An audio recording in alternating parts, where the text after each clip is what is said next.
राधे राधे। जय श्री कृष्णा। मैं अभिषेक भटनागर अपने चैनल गॉड इज माइंड पर एक बार फिर आपका स्वागत करता हूं। आज हम श्रीमद् भागवत के तीसरे स्कंद के 29वें और तीसरे महत्वपूर्ण अध्यायों के बारे में आपको बताएंगे। जानते हैं ये क्या है। इन अध्यायों में आज हमको पता चलेगा कि नरक क्या होते हैं और कौन सा पाप करने के बदले आपको कौन सा फल उस नरक में मिलता है और आखिर मृत्यु के उपरांत होता क्या है, किस तरीके से आपको यमदूत कहाँ ले जाते हैं और कौन सा पाप आपने किया है तो उसका अब आपको फल तो भुगतने के लिए तैयार ही रहना पड़ेगा। जिस तरह एक उदाहरण देता हूँ, यदि किसी दूसरे का धन कोई चोरी से ले ले तो उसका क्या होगा, या यदि किसी ने गलत गवाही दे दी कोर्ट में तो उसका क्या होगा। तो ये सब बातें तो आपके लिए जानना बहुत जरूरी है, ताकि एक डर इंसान को होना बहुत आवश्यक है कि यदि ये गलत काम किया तो इसका ये फल भुगतना पड़ेगा। तो यदि आप सोचते हैं कि मरने से आपको मुक्ति मिल जाएगी तो ये सत्य नहीं है। उसके ऊपर भी एक लोक है जहां पे आपको अपने कर्मों का लेखा जोखा तो देना ही पड़ेगा। तो वो लेखा जोखा क्या होता है और आखिर क्या होता है मृत्यु होने के बाद, इसके बारे में हम आपको आज बता रहे हैं। तो चलिए करते हैं दिन की शुरुआत और सुनते हैं 29वें और 30वें अध्याय को। 29वां अध्याय, यमदूतों का अधर्मी जीवों को यमराज के पास ले जाना। मैत्री जी ने कहा, हे विदुर जी, इतनी कथा सुनकर माता देवहूति ने पूछा कि हे महाप्रभु, उस मनुष्य के मरने के उपरांत क्या हाल होता है, सो वर्णन कीजिए। कपिल देव मुनि जी बोले, हे माता, यह सब दुख उठाने के उपरांत यमदूत उस जीव को मरने के पीछे अंगूठे के प्रमाण उसका शरीर बना रहता है और सब इंद्रियों की शक्ति उसमें होती है। अपनी फांसी से बांधकर लोहे के मुद्गरों से मारते हुए यमपुरी में, जो मृत्यु लोक से 99,000 योजन पर है, यमराज के पास ले जाते हैं। उस समय राह में वे जीव भूख व प्यास लगने पर अपने किए हुए पापों का स्मरण करके बहुत पछताता है। रास्ते में पृथ्वी आग के समान जलती हुई मिलती है। जब वह उस धरती पर नंगे पैर, नंगे सिर, नंगे शरीर चलने से थककर कहीं सुस्ताना चाहता है या राह में अंधकार रहने से चल नहीं सकता, तब यमदूत उसको मुद्गरों से मारकर दम नहीं लेने देते। उस समय वह जीव मृतक के समान अचेत होकर पृथ्वी पर गिर पड़ता है। जिस तरह संसार में राजा लोग को कर्म करने वालों को दंड देते हैं, उसी तरह वहां भी पाप करने वाला मनुष्य दंड पाता है। परमेश्वर की माया से उस अंगूठे भर के शरीर को अपना पहला तन समझता है और बहुत दुखी होकर अपने परिवार वालों और नौकरों को याद करके पीछे फिरकर देखता है कि इस महादुख में कोई मेरी सहायता करने के लिए आता है या नहीं। कितनी अचरज की बात है।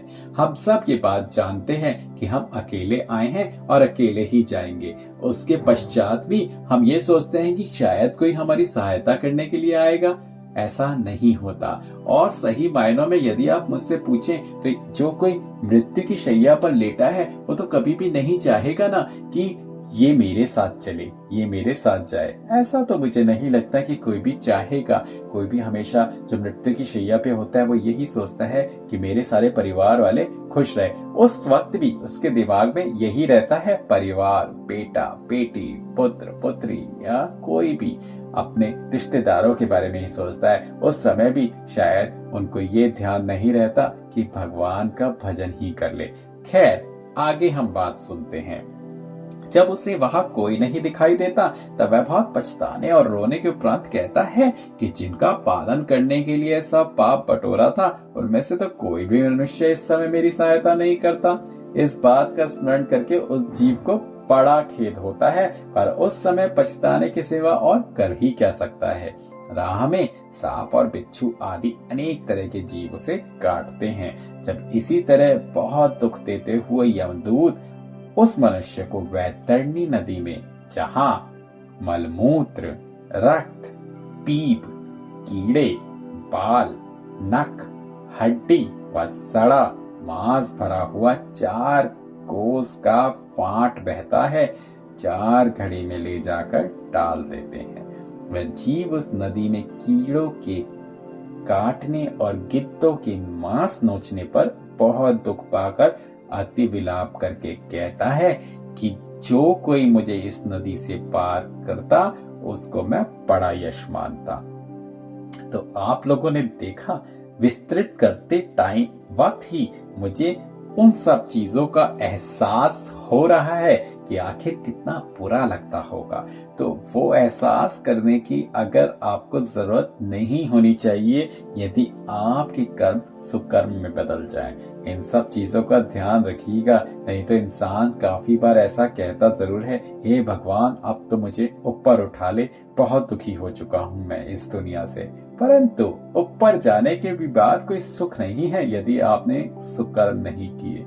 आपने यदि कुकर्म किए हैं, आपने परमात्मा को याद नहीं किया या फिर कोई गलत कार्य आपने किए हैं। कई बार ऐसा इंसान होता है, वो सोचता है कि मेरे लिए तो पैसा बहुत महत्वपूर्ण है, चाहे वो किसी भी तरीके से कमाया जाए। तो इसीलिए ये जरूरी नहीं है, क्योंकि अगर आप गलत कार्य करेंगे तो उसका भुगतान तो आपको यदि इस जन्म में मिल गया, वो भी हो सकता है कि भगवान इस जन्म में जरूर आपसे उसका बदला लेंगे। अगर यहाँ नहीं भी मिला और छूट गए तो ऊपर के लोक में तो जाकर उसका उत्तर आपको देना ही पड़ेगा। चलिए आगे सुनते हैं। यह बात सुनकर यमदूत अपनी गदा उसे मारते हैं। यह सब दुख उठाने के उपरांत वह जीव वह तरनी पार उतरकर जब 4 घड़ी में यमराज के पास पहुंचता है, तब धर्मराज की आज्ञा से भगवान चित्रगुप्त उसके कर्मों का कागज देखकर जितने दिन जिस नरक भोगने का दंड देना उचित होता है वहां उसे भेज देते हैं। उस नरक में जाकर वह बहुत दुख उठाता है और अवधि पूर्ण होने पर फिर उस नरक से निकलकर अशुद्ध व कुरूप जीव की योनि में जन्म पाता है। वह सदा रोगी रहता है, कभी सुख नहीं पाता। इस तरह 84 लाख योनि में भ्रम कर फिर उसे मनुष्य का तन मिलता है। सो हे माता, यह मनुष्य का चैतन्य चोला मिलना सहज नहीं होता। रौरव आदि 28 नरक हैं, उसका हाल 5वें स्कंद में आएगा। तो नरक कितने प्रकार होते हैं ये तो आपको 5वें स्कंद में सुनने को मिलेगा। अब किस पाप के बदले क्या दंड मिलता है वो हम आपको आज बताएंगे। परंतु एक बहुत फतेह की बात मैं आपको बताता हूँ जो कि 5वें स्कंद में आपको जानने को मिलेगी, मगर मैं आपको आज ही बताता हूँ। ऐसा वहां पे लिखा है कि जो मनुष्य जो नरक भोग के या स्वर्ग भोग कर जब धरती पर आते हैं, जिसने की मुक्ति की कामना नहीं की, अब मुक्ति की कामना नहीं करी, तब तो नरक या स्वर्ग में ही जाना होगा और नरक और स्वर्ग में जाकर फिर वो वापस धरती पर जन्म लेते हैं। तो जिसने यदि अच्छे कार्य किए हैं अपने पिछले जन्म में, तो वो पुरुष या वो स्त्री बहुत सुंदर रूप होकर या फिर बहुत धनवान परिवार के अंदर जन्म लेते हैं। तो जितने भी आप सुंदर और काफी धनी लोग देखते हैं, तो आप उन्हें देख के जरूर ये समझ जाइएगा कि इन लोगों ने अपने पिछले जन्म में बहुत पुण्य के कर्म करे होंगे, इसलिए इनको इस जन्म में इतने सुख मिल रहे हैं।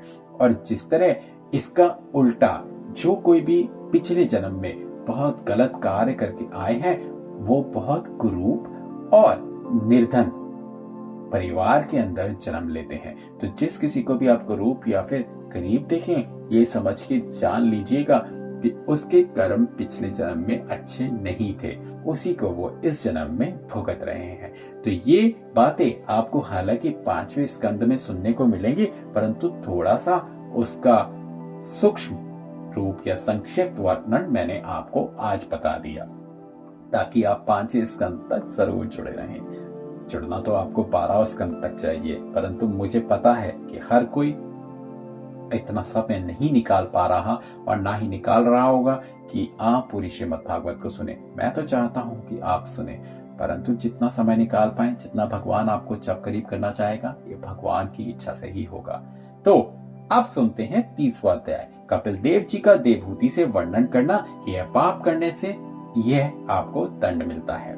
कपिल देव मुनि जी बोले, हे माता, जो पाप करने से मनुष्य यमपुरी को जाकर नरक भोगते हैं, उन पापों के दंड पाने का हाल तुमसे विलग विलग कहकर कहता हूँ, सुनो। तो ध्यान से सुनिएगा। जो कोई किसी का धन बरजोरी से ले लेता है, उसको यमदूत बड़े ऊंचे पहाड़ पर चढ़ाकर नीचे पत्थर की चट्टान पर गिरा देते हैं। सो उसके सब अंग भंग हो जाते हैं और बड़े बड़े गिद्ध उसका मांस खाते हैं, और रौरव नाम जीव जोंक के समान लहू पीने के उपरांत उससे कहते हैं कि जितना धन तुमने दूसरे का लिया है, उतने कल भर तुम्हारी यही दशा होगी। यह बात सुनकर वह जीव बहुत पछताता है और सोच करता है, पर प्राण उसका नहीं निकलता। जो मनुष्य अच्छे भोजन और अच्छे कपड़े केवल आप ही खाता और पहनता है, अपने परिवार व साथ वालों को नहीं देता, साधु संत की सेवा नहीं करता, उसको वहां बड़ी भूख मालूम होती है। तब यमदूत उसी के तन का मांस नोचकर उसे खाने के लिए देकर कहते हैं कि जिस तन का तुमने पालन किया था, अब उसी को खाओ। जो कोई संत व महात्मा को दुर्वचन कहकर उन्हें टेढ़ी आंख से देखता है, उसकी आंखें गिद्ध अपनी चोंच से फोड़कर उसका मांस और सिर का गूदा निकाल लेते हैं। जो मनुष्य या हाकिम किसी को बिना अपराध दंड देता है, उसे 2 पत्थरों की चट्टान में रखकर कोलू के समान पेरते हैं। जो कोई भोजन में किसी को विष देता है या आग लगाता है, उसको बहुत ऊंचे वृक्ष पर, जिसमें तलवार के समान पत्ते हैं, चढ़ाकर ऊपर से छोड़ देते हैं। उसका शरीर टुकड़े टुकड़े हो जाता है। जो मनुष्य पर स्त्री गमन करता है, यानी किसी दूसरी स्त्री के पास जाता है, उसके देह में लोहे की स्त्री बनवाकर आग में लाल करके लपटा देते हैं। जो कोई दूसरे की थाती या दूसरे की कोई भी वस्तु बेईमानी से हड़प लेता है, उसको आग के समान जलती हुई पृथ्वी पर लिटाकर गरम गरम तेल शरीर पर छिड़कते और जलते हुए तेल के कड़ाह में डाल देते हैं, तो भी उसके प्राण नहीं निकलते। जो मनुष्य जीव हिंसा करता है, उसको लाला बाक्ष नरक में, जो पीप और मुंह की लार से भरा है, डालकर पानी की जगह वही पिलाते हैं। जो कोई न्याय व पंचायत व गवाही में पक्ष करके झूठ बोलता है, उसको बहुत गहरे अंधियारे कुएं में, जो सांप व बिच्छू से भरा रहता है, बारंबार डालते और निकालते हैं। सांप व बिच्छू के काटने से वह बहुत दुख पाता है। हे माता, इसी तरह जो जैसा पाप करते हैं, वैसा दंड उनको वहां मिलता है। तो ये कथा मैंने आपको आज बताई है, परंतु मैं आपको एक बार फिर बोलूंगा, आप लोगों को डर होना भी चाहिए और डर नहीं भी होना चाहिए, क्योंकि यहाँ जितने कार्य बताए गए हैं, यदि आप वो कार्य नहीं करते हैं और बहुत ध्यान रखते हैं कि जिंदगी में इस तरीके के कार्य को आप कतई भी ना करें, तो आपको इनसे डरने की जरूरत नहीं है। परंतु यदि आपने गलती से भी ऐसा कोई कार्य जो यहाँ पे विस्तृत रूप से बताया गया है किया है, तो उसका पश्चाताप कर लीजिए, क्योंकि यदि आपने उसका पश्चाताप कर लिया तो शायद आपको वहां एक नरक में जाके उसका भुगतान नहीं करना पड़ेगा।